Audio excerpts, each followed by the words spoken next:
essentially we think different. We observe something where it's like, huh? Like, y'all don't find that weird? Like, we're saying to ourselves, like, in that moment, whatever we're reading, whatever we're seeing, that, oh, okay, this doesn't make sense.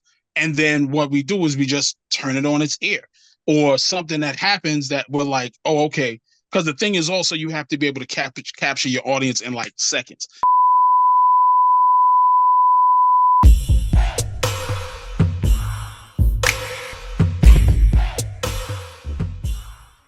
I welcome to the show. Welcome to the show. So for all those crazy people out there who never heard of your boy, who ain't tapped in, they don't know what's going on. Jamaica, Queens, New York is in the building. Give Yeah. us your name and tell us what you do in a couple of seconds.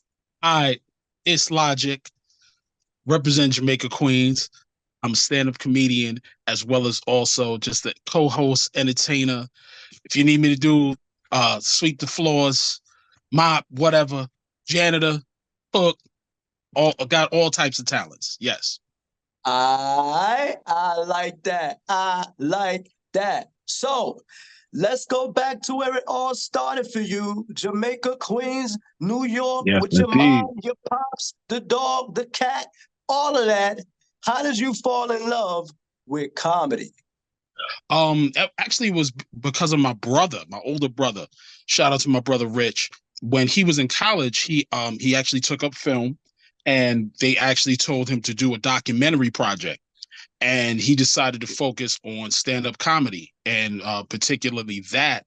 I think that was what got my love, that started my love, because he was just editing pieces of a lot of different comedy specials, Sinbad, George Carlin, Bill Cosby, all these different comedians. And the thing is, he had me do the voiceover. So I'm doing all the narration through the entire thing. And as he's putting it together, I'm just watching him, piece these things together. And it's just all these different comedians from all over. So it was like a little bit of Bill, Sinbad. So it was really my brother who kind of instilled it in me. And then I was always just watching, comedy sitcoms, late night shows, of course, paying for it later in school, waking up like half tired, sleep because I was watching Arsenio, the night before, and he might have had, Eddie Murphy or something like that.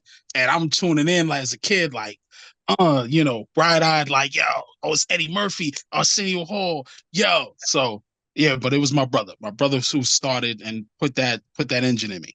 I like that. I like that. I like that. So, in the midst of doing comedy, you started with your brother and things of that nature. Your brother was very positive in, you Yes. doing the comedy. Yes, indeed. What's up? Did you have to tell any jokes in front of the family when you were young just to see if you were funny? Little bit, yes, but it was my whole entire family. Like, my family is a lot of humor, a lot of humor. Because my family, both sides are from the Caribbean. My dad is from Trinidad, my mother's from Antigua. So when we got together, family wise, it was always entertaining anyway. Like, from the kids being, paid to dance, I was in that, era of when we were break dancing in the middle of the living room and they playing records, to, yeah, now it's just, doing jokes and being kind of like the funny relative, where now we're all together for Thanksgiving, and all of a sudden the jokes start flying all over the place, and it's a snap session between, let's say, me and my uncle or me and my older cousins. And it would end up being a performance unbeknownst to me. As a kid, I'm thinking we just having fun joking, and it's like I'm taking center stage and just, getting on, and like, all right, I got a mic and a spotlight, and it's like, yo, oh yeah, we're gonna talk about shoes. Oh, why are you looking like this? Oh, you had a little bit too much to drink. All right, I'm gonna need you to put it down.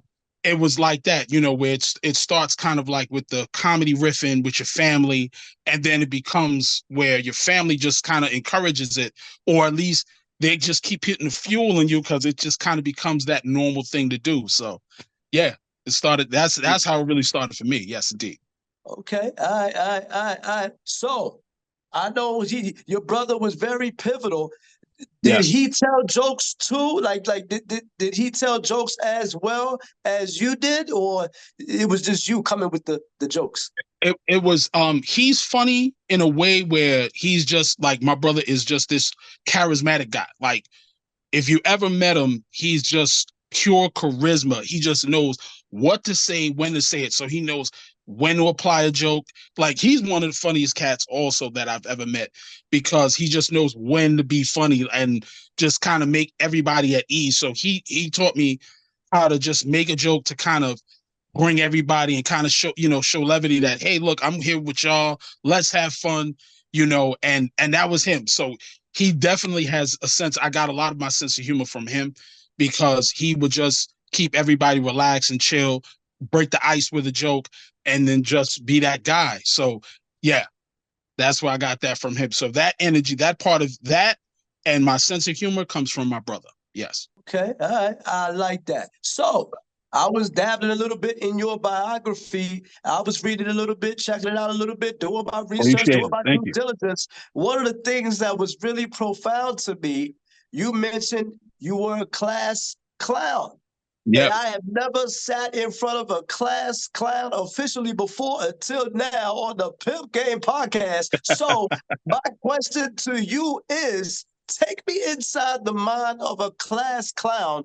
What are you thinking when the class is in session? What are you like, yo, I gotta make these people laugh. I'm gonna do something funny. Take me in the mind of a class Well, clown. essentially, we think different.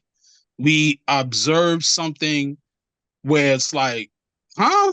Like, y'all don't find that weird? Like, we're saying to ourselves, like, in that moment, whatever we're reading, whatever we're seeing, that, oh, okay, this doesn't make sense. And then what we do is we just turn it on its ear. Or something that happens that we're like, oh, okay. Because the thing is also, you have to be able to capture your audience in like seconds. That's the art of comedy, is that, like, I got to pull you in within like 10, 15 like seconds of pulling you in as my audience, and then just shifting it and then taking you on this ride of what I'm saying. Like, oh, okay, so we're not just going to talk about Napoleon's hat, him walking around like, oh yeah, Napoleon was 4'8", and this dude was feared, like, short man complex, like, it'll be all those types of things when you're observing it, like, oh, that's why he's so angry. All his pictures, he's angry, standing there. I'm like, yeah, because you 4'8". The shorty you love is 5'6". She ain't even looking at you. You tight. And then all of a sudden now everybody start laughing. And it's beautiful, especially when you catch the kids who's the quiet, awkward ones, because a lot of times, especially in like school, when you're the awkward kid and people kind of don't know how to peg you, humor is always the great equalizer. Everybody can laugh, everybody can joke, and that becomes the great equalizer of, oh snap, yeah, he's just like me. Oh, yo, he's funny. And I also came up with a lot of class clowns. Remember, this is the era of the 90s, when essentially public high schools, a lot of funding was leaving, so it was like, torn up books, a lot of other stuff. So it was like we kind of, started having humor to kind of get us through this nonsense. So it was a lot of guys coming in the lunchroom having jokes, guys in class having jokes. It was about, what you wear, and like, oh, what are, like, when people talk about what are those, everybody knows that's what happened when you came in school, especially after Easter or the start of school. And we seen you last year, like, word, okay, you said you was getting the Jordans and you coming down with the Air Gordons, like, word, what's the, hold on, wait a minute, hold on, you got the Olympians from Favor, word, those ain't Jordan, those are Olympians, you got the Air Olympians. So yeah, it was definitely encouraged by also fellow students as well. All right. So, one more thing on the class clown, because I've always wondered this stuff. So I'm sitting here with the class clown himself. What's up? Is the class clown fearless? Like, does the class clown have any fear to go up there and act a fool in front of the class? Not at all. It kind of becomes, once you find your pocket, it kind of becomes that space of, oh, okay, what else can we do? Because sometimes it'll come out of a fear of thing of maybe of being found out. that, you have some personal issues yourself, so you're deflecting, or it's where as in you just enjoy the attention. So you can kind of pull the attention away from the teacher. And that's why the teachers always hate the class clown, because remember, the teacher needs the entire focus on them. So when it's like, wait a minute, this person has their attention. And remember, because I relate, because we're the same age. So we're listening to the same music. We're talking about usually the same things. So it's like, I'm going to get their attention because we're on the same level, socially, mentally, we're on that same level. Whereas, you got old lady, old Jewish lady who's like 56. She ain't gonna know what to do. She ain't gonna know, like, huh? What are y'all talking about? What's this Wu-Tang clan? Whereas in, where we're us, and then we might throw, a little joke into it or something like that. And, just making it happen. So it's really based on those two things. Because as we know, in high school, kids can be cruel. So, what you wear, sometimes it ain't even what you wear. You can have the nicest clothes. You just don't look great. Maybe you got acne because you didn't realize you were allergic to cucumbers. And, you coming in every day and you got the mad pizza face. You look like hot pepperoni right now. And next thing you know, and everybody got jokes. And so you kind of get on the offensive, like, yo, let me be ready. Because sometimes one thing when I was coming up, you had to, as they say, you had to have one in the clip, because you had to be ready, because it could come out of nowhere. Something that you thought you might have been wearing or doing that, oh, I'm looking dope, or my fade is tough. And then all of a sudden, they're like, nope, you out here looking like a racerhead. Like, hold on. We got the Scantron. Hold on, rub your head. So it was like that. So it was also a fear as well. But also, if you love the attention and could just keep people's attention and just kind of keep it rolling, because you kind of have those moments where you're rolling, where it's like a comedy set where you just keep it rolling, and it's just like, oh, this hit, this hit, this hit, this hit. I'm on. Okay. I like that. I like that. Yo, if you are just joining us, we are live on the Pimp Game Podcast, and we are here with the one and only Mr. Logic. That's right, the class clown himself, right here on the Pimp Game Podcast. So, let me ask you this. In 2010, whatever you had, you were really heavy on the open mic scene. What's up with that? How did that change things for you, being a part of the open mic scene?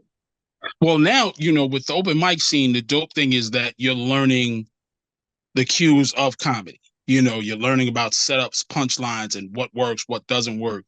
How your sense of humor, you have to now relay it to the audience. Because remember, these people don't know you. So now you're figuring that out. And the good thing is that you're taking that time, because it's open mic. The expectation ain't that high. So when you surpass it, it's like, oh, snap, yo, this dude's real, real funny. And what was dope, especially here in New York City, is that there's a ton of open mics. There's, you can literally do stuff literally almost every night. There was always an open mic almost every night. One of the open mics I was going to was a spot at the old Bowery Poetry Cafe down in the Lower East Side.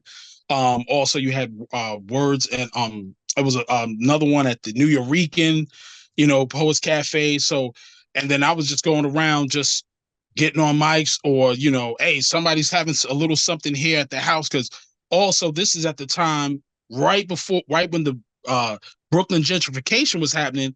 So sometimes people would have stuff at an apartment or at a little space they rented. Was like, yo, grab the mic, yo, get on, do this, do that. I'm like, word? Like, y'all just letting people, go up? Like, yeah, go ahead, rock out.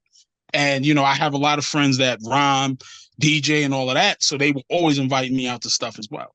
All right, I like that. So let me ask you this in terms of New York. Obviously, New York is known for their trains. They got a train on every corner. I don't care what borough you go to, there is a train. Let me ask you this. Has Mr. Logic, Mr. Class Clown been on the train and actually done his jokes on the train for everyone to see? Not performing as like myself regular on the train, but when I was with my people, a lot of times I would just go on these comedy rants. Like, I'm just talking, myself. And next thing you know, I got like 8, 9 people listening on the train. Like, especially rush hour. Don't let it be rush hour. And you know, anybody knows, especially riding the E train. Shout out to all my Queens people who are listening. When the E train pull in to Lexington Avenue, transfer to the 6th line. For some reason, there's always people who are either on their phone, sleep, whatever, that decide they want to hop off late. Now you trying to fight the doors and get off, and it's like, yo, you holding me up from getting to work. And next thing I know, I'll be like, yo, fam, the announcement said next stop, Lexington Avenue. What the blood clot? Like, yo, come on. Yeah, and then I would just go, like, I would just be having a rant, like, yo, fam, like, what are you doing? Or I would see 2 people fighting for a seat. I'm like, word, that's what we doing today? It's American Gladiators for a seat? Oh, well, let me enjoy it. And next thing you know, people will start laughing, and it would just be like, yo, that made my day. Or somebody, would they would just start laughing, collectively, because they would see how stupid and how silly it looked. That it's like, yo, y'all are fighting over a seat. I get it. Yeah, it's the A train. If you can't find a seat, go to the next car. Now, hopefully, they ain't another bum in the car, because we would also talk about that. Homeless dudes sleeping.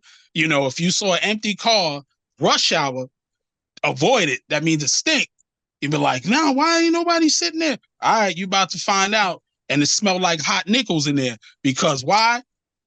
It's homie been roasting in there for about the last 2 hours. He been riding it back and forth like 4 trips. So it's musty. As soon as you get in there, whoo, like, oh. And then the worst thing is if the doors are locked, so now you gotta wait till the next stop, getting out. Oh, and I would crack about that. Like when I see people go in the empty car, and I'd be like, watch, look. There it is. There. We would crack up. So there was always humor on the train. Yes. I like that. I like that. So normally in New York, you have people they doing, I don't know, vendors and things like that. They might be selling CDs, probably still in New York, food, all of that. You mentioned you are from the West Indies, your peoples, West Indian. What is Logic's favorite food to eat from your culture? Oh man, there's a few. Of course, roti, because my dad's Trini, so roti definitely. Yes, I love roti. Leave the chicken bones in it. For some reason, ain't nothing like having a roti with a nice chicken leg or thigh right there, and you bite into it, and the bone just hits you right in your tooth, and you done cracked it. But it's just the flavor. Definitely rice and peas, oxtail. Even though oxtail is like what, $7, $8 a pound now. It's just getting expensive, and I'm like, and way too many people using oxtail now. I'm like, wait, now I can get a oxtail chopped cheese in certain spots. I'm like, who done made all oxtail super popular? But that's because a lot of white folks, I believe, are eating a lot of West Indian food, and they've gentrified oxtail. Yes, that's happened. Oxtail's been gentrified. And shark, oh man, there's so many foods. Of course, the classic beef patty. Love me a good beef patty. Especially shout out to the Haitian beef patty. If you've never had that, yes, Haitian folks make beef patties. Yo, you talk about life changing, you'll be different. You be like, you had a Jamaican joint. Try a Haitian beef patty. Not to be slept on. Hold the hell on just for a quick second. What's up? Ain't no love for curry goat, curry chicken? What's up? I didn't hear that. That's not on the list? That is on the list, but it's not high on my list. Curry, I like curry, but I don't love curry. But I like it because it be staining all the pots, especially if you keep it in the plastic and all of that. Then your joints is mad yellow, and you're like, yo. And then when you want to use it for something else, your joints, you got mad yellow stains on it. But no, definitely the curry chicken, curry goat. Trust me, I done had the heavy plate, because I know certain friends of mine don't like their food to touch, but at a Caribbean spot, you're gonna get everything on your plate. You're gonna get potato salad, curry goat, stewed chicken, rice and peas. You're gonna get salad all on one plate like this. Plate gonna be heavy as hell, especially for somebody auntie, somebody plus size auntie, because you can't trust too skinny auntie. Like, no, I don't trust you. Nobody eat your food because you still skinny. So that's how I know your food ain't good. If your auntie ain't got, arms, like, all right, like she got them potato salad arms, I don't trust her food. But she's the one that's gonna give you that heavy plate at the party, and you still gonna try to dance. You gonna dance with your plate of food. Oh yeah, that's living. That's living right there. You dancing with the plate of food. You're winding on some soca music while with your plate of food and your beverage. Oh, you're living. Okay, I like that. I like that. I like that. I like that. All right. Yo, if you are just joining us, we are live on the Pimp Game Podcast, and I'm your host, Kenny D, and we're here with the one and only Logic. That's right, Mr. Class Clown himself, right here on the Pimp Game Podcast. So, you also were the host of Saturday Morning Music. How was that for you? What's up? How was that experience for you to be the host of Saturday Morning Music? Very, very influential. I got a shout out to my guys at We Are Boss Level, V. Kane Marco, my man Various Ways, my man Edmund, DJ Polarity. Like, those guys, number one, took a chance on me because I was unknown at that time. I was just really a supporter of the independent music scene, but it was just whereas my man was like, yo, you're funny, you know everybody. Come rock with us. We're gonna just, do this thing. And it was like, okay, all right, we had a restaurant doing, having music performances, like, yeah. And incorporate a lot of loves of mine of comics, cartoons, anime, all those things with comedy, with as well as also hip hop. So, and we just had so many different artists. So I got to not only meet a bunch of artists, different backgrounds and all of that, but also learning how to control the crowd. And also, take the crowd with me. Because remember, there's people that are coming, this is their first time meeting me. They don't understand, how I move. So it's like I'm welcoming them into this space and letting them know, like, yo, we gonna chill, we gonna have a good time. It's gonna be some dope music.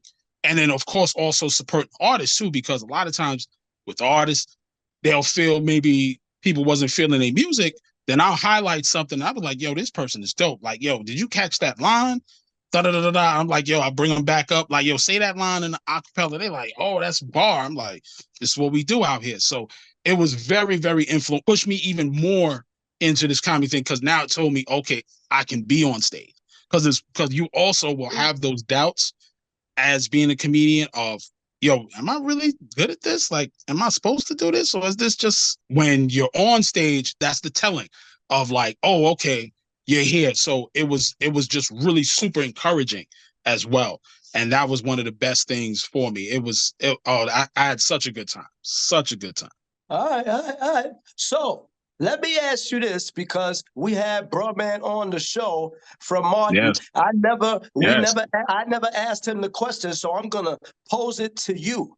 In your opinion, your humble opinion, your class cloud opinion, what is the difference between someone who's doing comedy and they getting it from the mud, they didn't have social media, versus the comedian now, like a Just Hilarious or Country Wayne, something like that? What's the difference between the two comedians? Well, because the thing is, and I learned this from one of the guys I watch regularly, comedian Godfrey. Essentially, what it is that comedy is a humbling art. And to do as they, as he says with exercise, you have to do your reps. So with that being said, you got to get on stage. You got to work your material out. And the thing is, with the internet, remember, we don't know about it until you press send on that, on the device.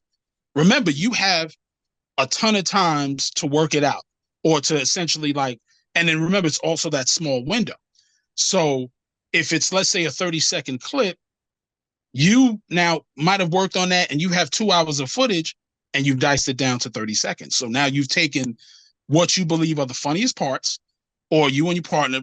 So for 2 hours, and dice it down to 30 seconds. So all the jokes hit like that because it's 2 hours worth of stuff diced down to 30 seconds. Whereas in now, that 8 minutes on stage, it's 8 minutes of you on stage. So whatever jokes you have or whatever you've been working on is either going to hit and resonate, or it's just going to completely miss and you got to move on. And the thing is, I think with a lot of comedians who have been in the game 20, 30, shit, even 10 years, they know you can't avoid the stage. You see what I'm saying? Now, if you're just doing hilarious stuff and that's where you're staying, like, oh, I'm staying on this TikTok or I'm staying on this Instagram, cool. And, you don't call yourself, because I think comedians also take exception to that. Like, that's like me calling myself, I'm a professional basketball player because I done played in a couple of tournaments at West Fourth. You see what I'm saying? And I'm like, did you get paid to do that? Like, oh yeah, I got $20. In the technical terms, yeah, you're professional, but can I give Kevin Durant the business? No. You see what I'm saying? And so a lot of times people jump into this, get quick laughs, and because they also remember they're coming in with audience already. That's the difference. The comedians had to build their audience. Remember, everybody has to go. You have to go to the comedy clubs, get a few laughs, and then to the point where you're there so consistently, people be like, oh, I know him. Oh, Logic, yeah, he's mad funny. And then now when they put your name on a flyer or put your name, on the marquee, people are coming to specifically see you. With the internet, remember, you already have that built-in audience. You have subscribers, you have followers. So literally, and then when they say, oh, turn on the notifications. So whenever you put up something new, they're watching it anyway. So that's I think the polarizing difference with it is that a lot of times you coming in with a built audience, so they're automatically rocking with your funny. But and like I said, you've scaled down that humor down to that 30 seconds. So that's what they're getting. They're getting like, oh, that 30 seconds. But then, you go to the club, try to do that same material that you've done there and you haven't worked it out on stage, you probably gonna bomb. They're gonna look at you like, yo, he wasn't as funny as I thought on the internet. And you see that all the time. Wow. Well said, well said. Yo, this your boy Kenny D. Hey, I didn't mean to interrupt your show, but I just want to take a quick minute, just to let you guys know, if you want to see more dope interviews like this one, make sure you go on YouTube and check out Pimp Game Podcast. All right? And don't forget about our website, pimpgamepodcast.com, to see all your latest Pimp Game episodes. All right? We got you. Man, I'm done talking. Back to the show. So, in terms of comedy, who is Logic's top 5 comedians right now in the game today? Who is Logic's top 5? Top 5. Definitely Dave Chappelle. I think his writing and like the way he just kind of takes you on a journey. Dave Chappelle, said before, comedian Godfrey. I got to see this brother live, and this dude is hilarious, smart, can do voices. There's just a lot that he brings there. Cat Williams, definitely, one of those ones that's like, like polarizing. Like you talk about whenever he get on the mic, you're glued to him, where you're like, oh, snap. All right, what is he going to say? What is he going to talk about? Just polarizing. Ali Sadiq, probably, I don't know if anybody's familiar. He has his comedy specials on YouTube. Domino Effect 1, I think there's 3 now. And he tells a story. And he's just one of those storytellers where you're like, yo, and it's all true, where you're like, what the hell? Like, and he's super dope. And probably one of the great ladies, I love her. She's always been one of my favorites, Samore. Oh man, like Samore, just Samore's good. What? Man, Samore, there's a reason why she's one of the queens of comedy. Trust me, if you have not seen her material, you are doing yourself a disservice. So yeah, that's my 5. Okay, nice 5, nice 5, nice Yes. 5 indeed. So today's quick topic of the show is shows of the past, like Martin, In Living Single, these dope comedy sitcoms or Yeah. shows that they had. Will we ever see that again? I don't know, because remember, we're also living in a different political and social climate where a lot of things are offensive now. You know, a lot of things are, where we look at it now, we look at it in a different lens. So comedy has kind of suffered in that aspect because it's raw, it was raw, I mean, looking at just like Martin, Living Color, Living Single. A lot of times there was a lot of stuff especially when I'm watching about documentaries or YouTube videos about certain episodes and things of that nature, a lot of stuff was supposed to be edited out, because of censors and things of that nature. And a lot of those risks people aren't willing to take today. There's stuff that'll be there that'll have humor, but it has to have this or that, or it has to be so edited down because now there's so many people that need to be included with a lot of the things that we talk about.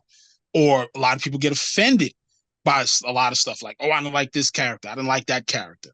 Because some of our favorite shows, had homophobia, had xenophobia, different things that now talking about it now is like, but it's whereas in you can do it.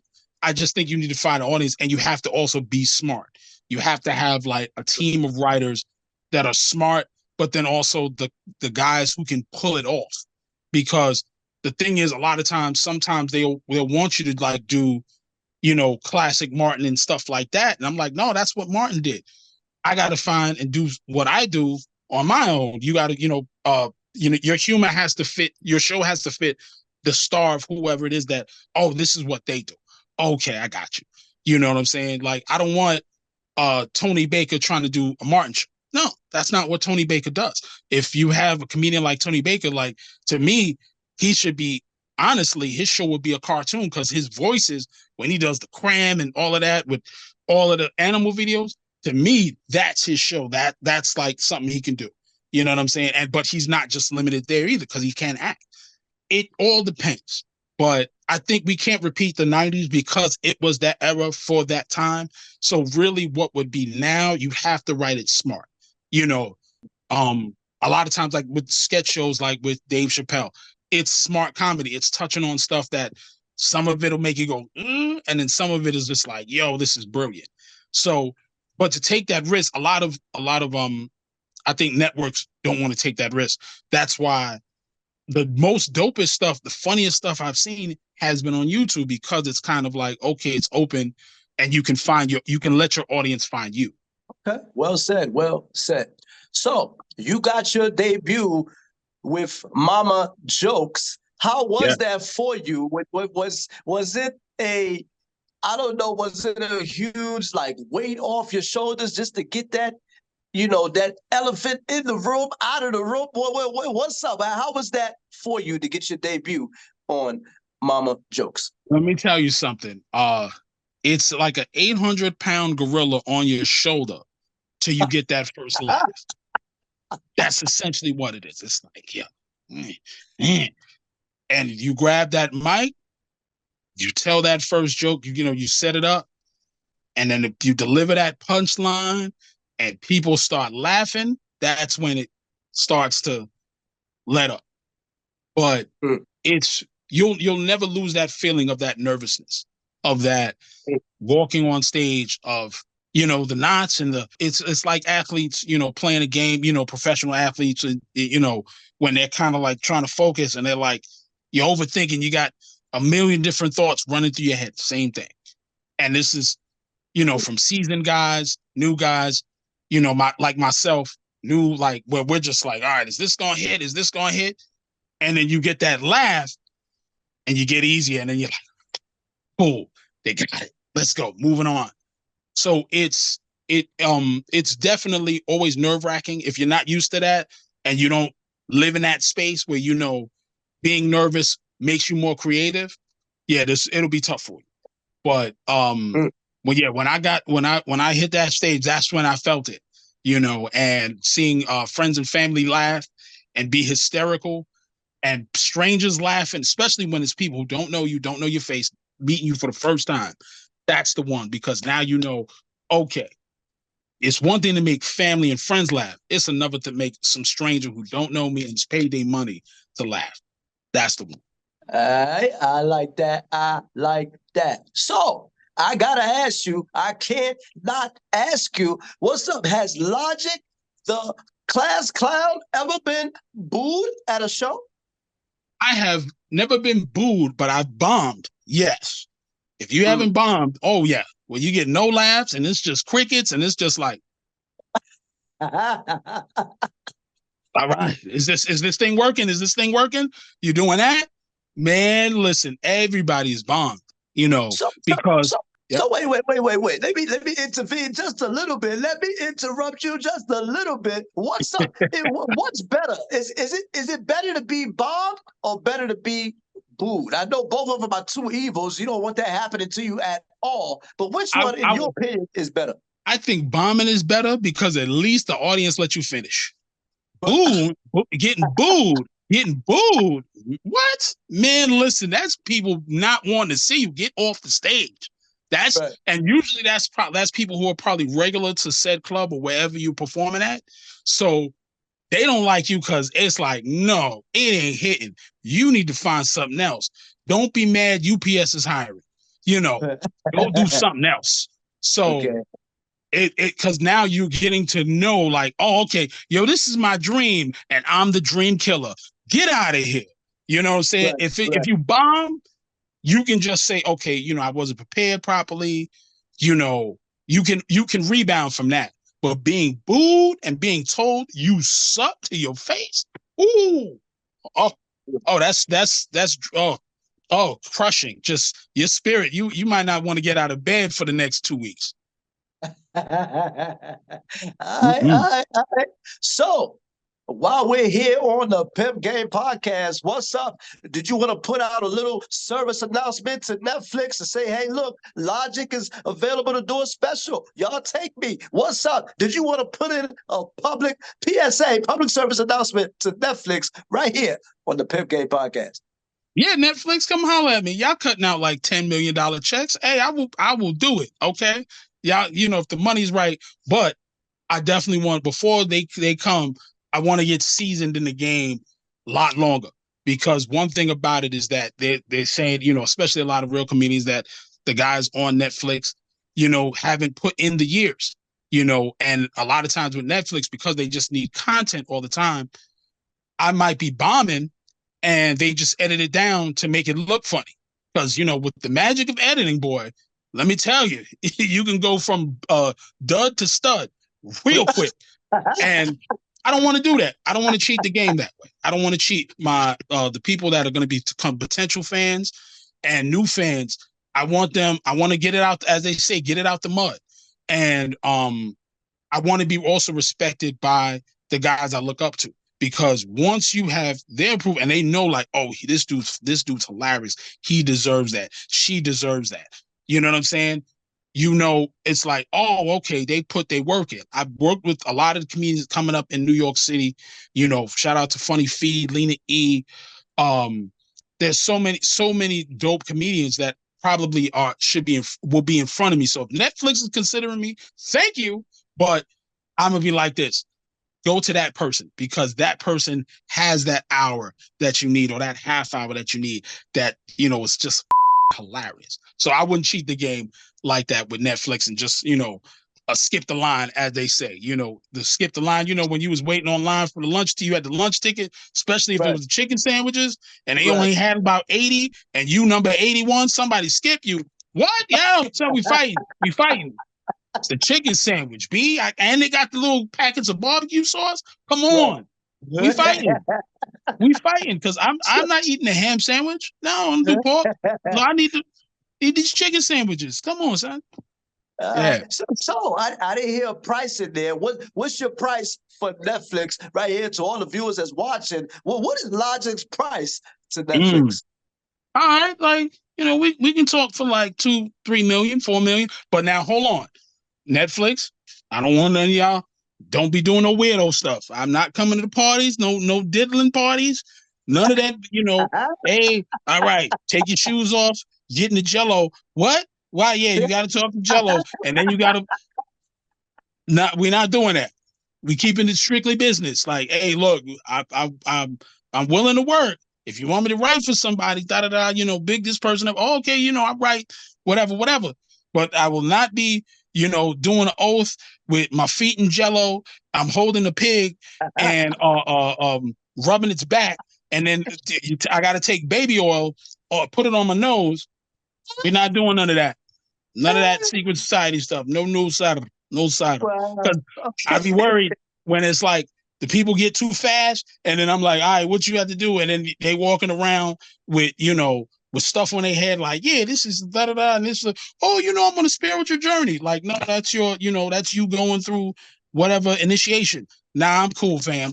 I'm all right. Nah, because I don't know what's the requirements, because now it's like, okay, you don't do it. What happened? Huh? And next thing you know, you're working at 7-Eleven in Albuquerque, New Mexico. So we can talk 5 million, 2 to 5 million range.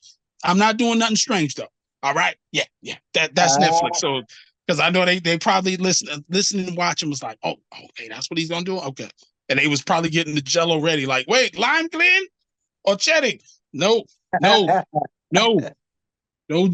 jello. No jello on my bare feet and holding pigs. No. All right. Netflix, that is Mr. Logic, the class clown talking. You want up 2 to 5 million right here, all right, on the Pimp Game Podcast. So let me ask you this. Does Logic have any up-and-coming tours? Anything you're looking to do in the future? Any projects coming here in the near future for Well, Logic? right now, we currently have, we're doing our comedy show at the Whiskey Cellar in the Lower East Side, 77 East 7th Street, 777 right there in Lower East Side. We do it every fourth Sunday in the next coming months as well. We also got another Battle of the Five. We have a Battle of the Sexes coming up where we have, we pit lady comedians against the men comedians, and they can talk about whatever. And you can come as well as also if you are an upcoming comedian, just want to work out material. We're at the Whiskey Cellar. You can follow us at Definitely Amazing right there on Instagram, as well as also Twitter or X. Shout out to Elon Musk stealing that. We can't do that no more. Probably Wakanda 3 is not going to be like, that's my trademark. Like, what? Dude, get out of here. We've been doing this. Matter of fact, this belongs, shout out to all my Bronx people. This is the Bronx. That's what I know that. So you have that. But yeah, we been cooking that up, as well as also y'all can check out Definitely Amazing on YouTube, because I also co-host a show called Saturday Morning Cartoons and Cereal. And yes, it is exactly that. We discuss Saturday morning cartoons over cereal with our guests. We've had Chella, we've had, some dope guests, shout out to Mickey Fax and Livewire. We had them. We were discussing G.I. Joe and going in. They didn't even know certain things. Usually when I'm off camera, so I'm dropping what we call logic facts, like little things you didn't know about the cartoon, or little things that a lot of times the artist was trying to relay with a certain drawing or whatever, or design. And I'm just always dropping those facts. So you can check us out also on YouTube. So just follow Definitely Amazing. Just punch that in, definitelyamazing.com. Definitely Amazing on Twitter or X, Instagram. That's the team, along with my co-host, and the founder, my man Random Man. He is just super interviewer.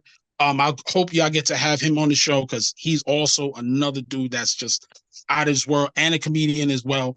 And yeah, he's that dude. And so yes, that's what I got cooking up. So like I said, Definitely Amazing. Definitely Amazing. Just remember that. And it's no special way of spelling it. Definitely Amazing. 2 of your words that you probably had on your spelling test back in 4th grade. Y'all know what it is. I like that. Well said, Logic, the class clown. I love it. So let me ask you this. in terms of that, if someone wanted you to write jokes for them, or they wanted to hire you to do something for them at a party, wedding, whatever, do some comedy, how can they reach Logic himself? Well, what you can do, I'm on Instagram, I'm on X, Politic Logic, POLITIK_LOGIK, and just follow me there. Just hit me with a DM. Don't be weird.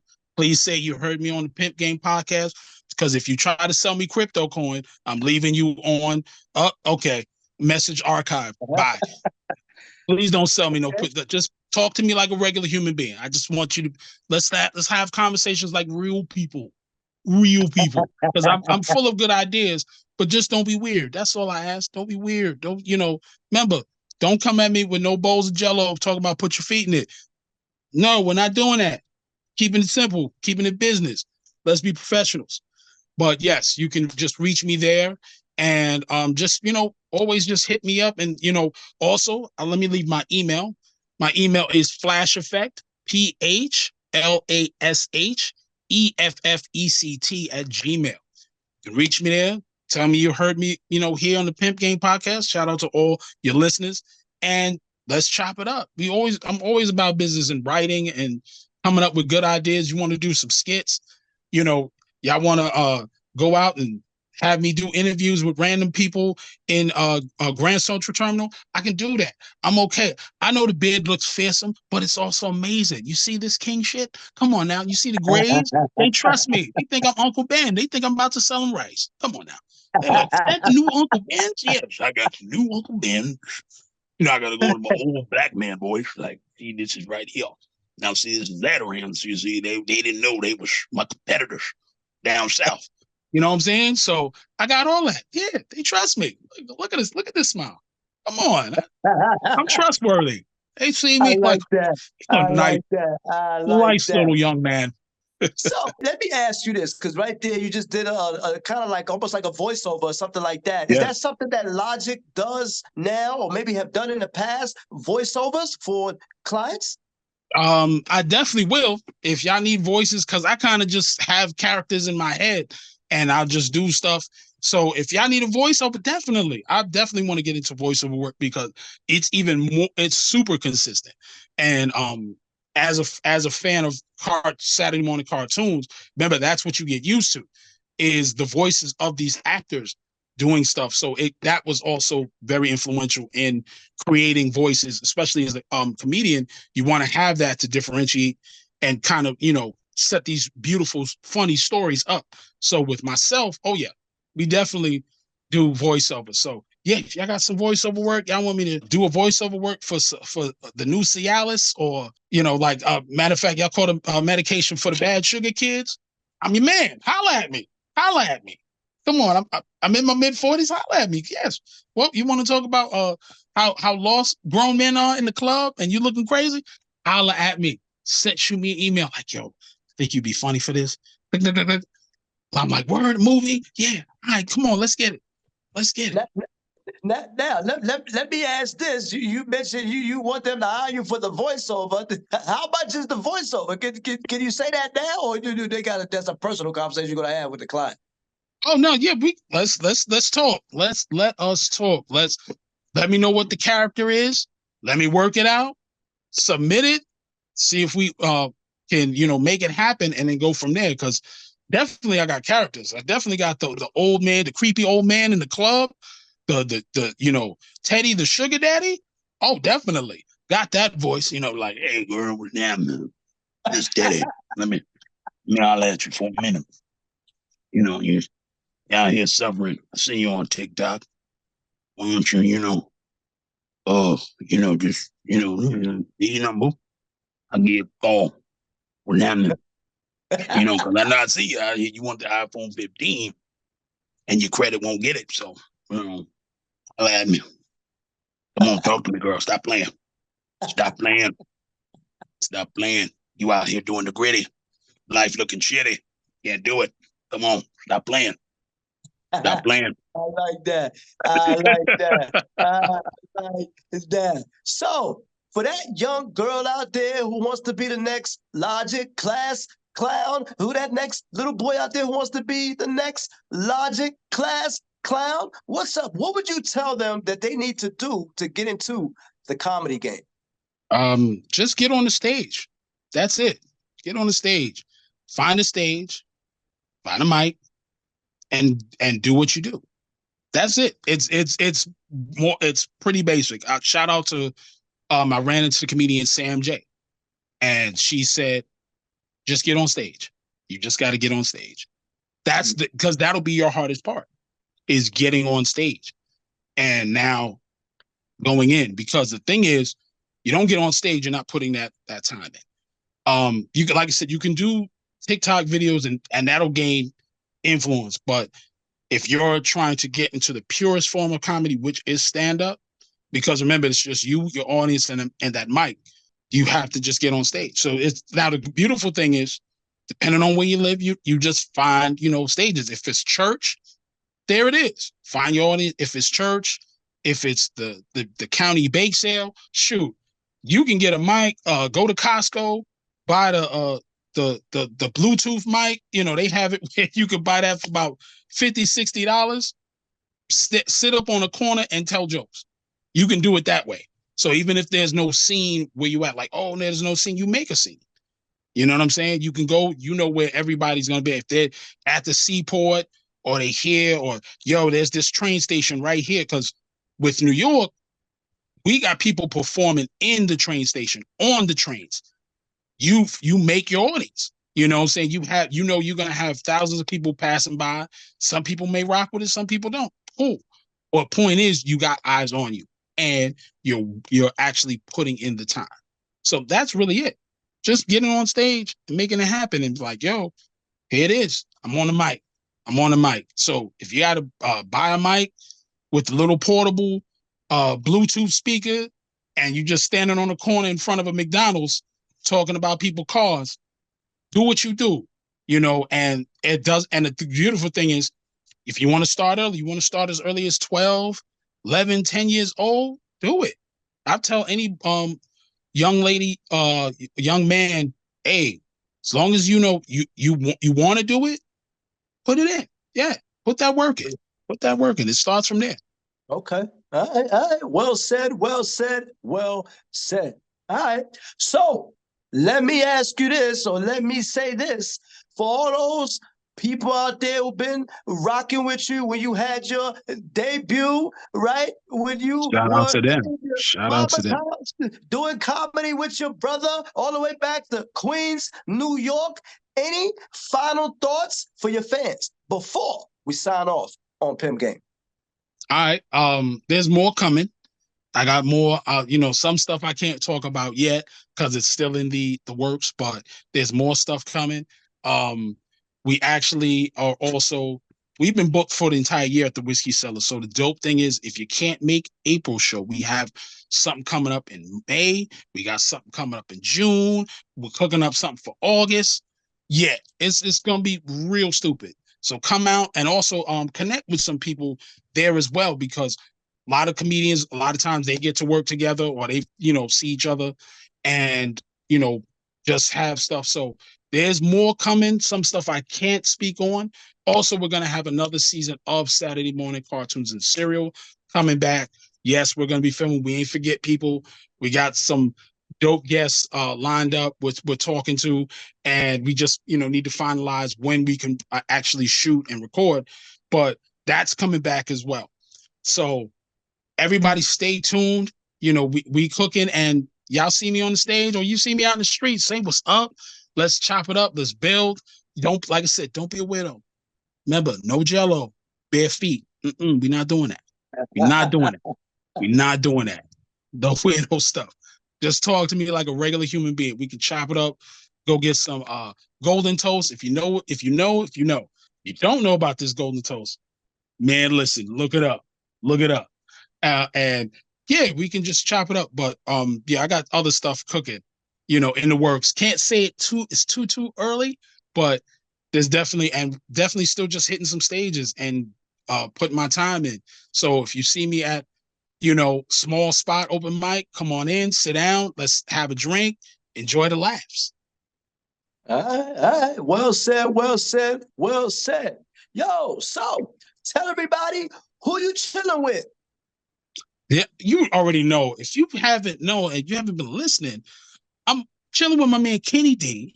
It's your boy Logic, and I'm on the Pimp Game podcast. Come on, you know what you've Uh, been hearing.